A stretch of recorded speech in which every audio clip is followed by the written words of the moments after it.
Hindi po. Hindi po. Never. Hindi po.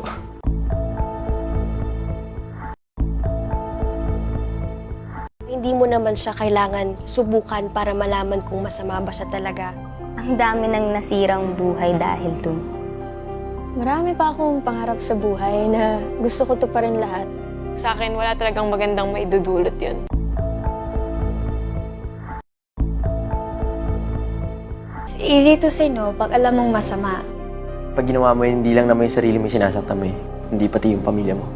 Protektahan nila yung sarili nila, sila mismo lumayo dun sa tukso.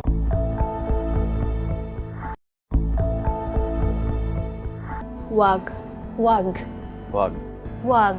Wag. Wag.